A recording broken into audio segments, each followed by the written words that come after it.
처음엔 정말 이상하다 싶었죠. 한 번도 글리코 영양소란 말을 들어본 적이 없었으니까요. 의사생활하는 내내 한 번도 관련된 책자나 그런 얘기를 해줬던 동료 의사도 전혀 없었습니다. 그래서 직접 컴퓨터로 두세 달 정도 조사를 하다가 최근에 개정된 생화학책을 구입하게 됐는데 그 기술의 내용에서 전혀 오류나 허점을 찾아볼 수가 없었죠. 그 완벽한 사실 앞에 전 정말 놀라지 않을 수가 없었습니다.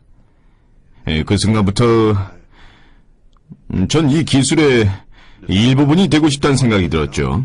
그래서 제 아내와 전 가입을 해서 제품을 먹게 됐고 그 이후로 많은 축복을 받았습니다. 10개월 정도 지나자 저의 알레르기가 사라졌습니다. 2주 정도 후에는 10년 넘게 냄새를 맡지 못했던 후각이 되살아났고 지금은 아내의 향수를 구별할 수 있을 정도로 이 냄새 저 냄새에 잘 맡고 있습니다. 물론 아직 아내의 수준은 못 따라하지만요. 이만큼 나아진 것도 정말 다행이죠. 저의 몸 상태 중에서 가장 심각하게 손상되고 망가졌던 부분이 회복된 것이니까요. 제가 겪은 변화를 주시하면서 제 경험을 3년 정도 사람들과 나눠왔습니다. 대부분 쉽게 받아들이면서 전달됐는데 그러면서 동시에 더 많은 새로운 환자들이 계속해서 늘어나는 걸 지켜보게 됐습니다. 제가 은퇴할 때까지도 그들을 다 도울 수는 없었죠. 저 같은 경우는 정형외과 수술 전문의였기 때문에 다른 분야는 돕는데 한계가 있었거든요. 자신의 전공 분야에만 집중하다 보면 전체 그림을 다 볼 수가 없게 되니까요. 그래서 나중에 은퇴하고 한 걸음 물러서서 보면 그땐 큰 그림이 보이는 거죠. 지난 1970년대 초반 닉슨 대통령이 암과의 전쟁을 선포했을 때를 회상해보면 그 당시 암은 주요 사망원인 8위였습니다. 수십조 원을 그 전쟁에 쏟아부었지만 결과적으로는 참담하게 됐죠. 올해 들어 암이 미국인의 주요 사망원인 1위로 올라서고 말았으니까요. 결코 승리가 보이는 전략이 아니었죠. 우리 몸엔 600조나 되는 세포들이 있고 1에서 10조, 거의 10조 정도의 세포들이 매일 생성되고 있습니다. 우리에겐 하나님께서 주신 면역 체계가 있어 그 효율성이 최고조에 달할 때는 면역 세포들이 암 세포들을 알아보고 몸 안의 다른 세포들과 의사소통을 해서 살상 세포를 보내고 공격해서 죽여버립니다. 그 후엔 다른 면역 세포가 잡아먹고 조각을 내서 몸 밖으로 배출하는 일이 24시간 내내 일어나고 있지만 우린 전혀 느끼지 못합니다. 양리학의 아버지로 불리는 파라세수스는 이런 말을 남겼습니다. 모든 인간의 필요는 자연에서 찾을 수 있다.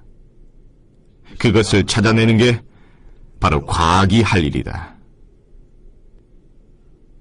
저도 들었던 말입니다만 양리학은 그때부터 180도 달라졌습니다. 여러분이나 저나 병원에 갈 땐 그냥 이유 없이 가진 않습니다. 그러니까 가서 의사한테 안녕하세요, 전 문제가 없습니다, 그냥 인사하러 왔어요 라고 하진 않죠. 어떤 증상이 있어야 가죠. 왜냐면 돈을 내야 하니까요. 그리고 우리들은 그 증상이 없어지거나 좋은 쪽으로 바뀌거나 좀 나아지기를 바랍니다.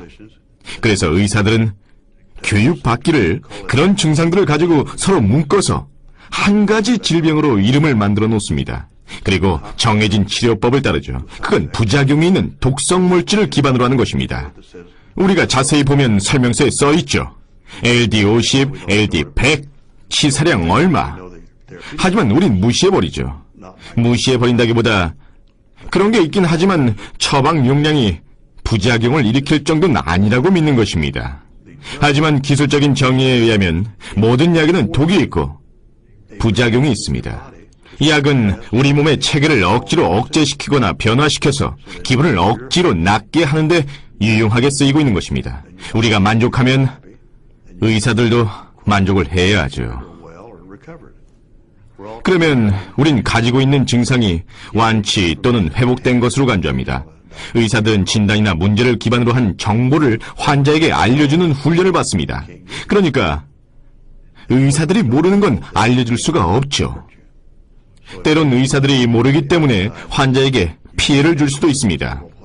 그 때문에 만약 환자들이 밖에서 이런저런 것을 가지고 와서 이 약초는 어때요? 저건 괜찮나요? 하면서 물어오게 되면 의사들은 약초에 대해서 잘 모르기 때문에 아니면 약초 때문에 문제를 일으켰던 경우가 한 번이라도 있었다면 모든 걸 도매금으로 한 범죄에 몰아넣고 나서 말합니다.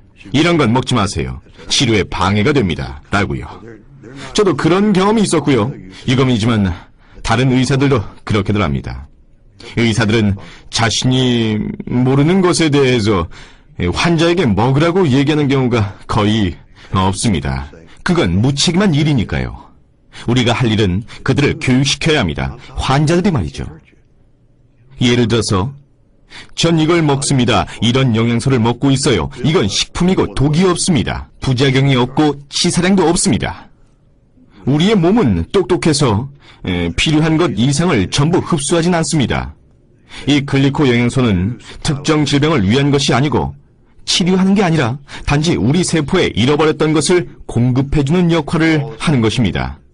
그들은 필요한 모든 원재료들을 가지고 화학작용에 들어가서 적절한 과정을 통해 치유 또는 몸의 회복이라고 불리는 결과를 우리에게 가져오게 될 것입니다. 제겐 정말 말로 다 할 수 없는 놀라운 일일 따름이죠.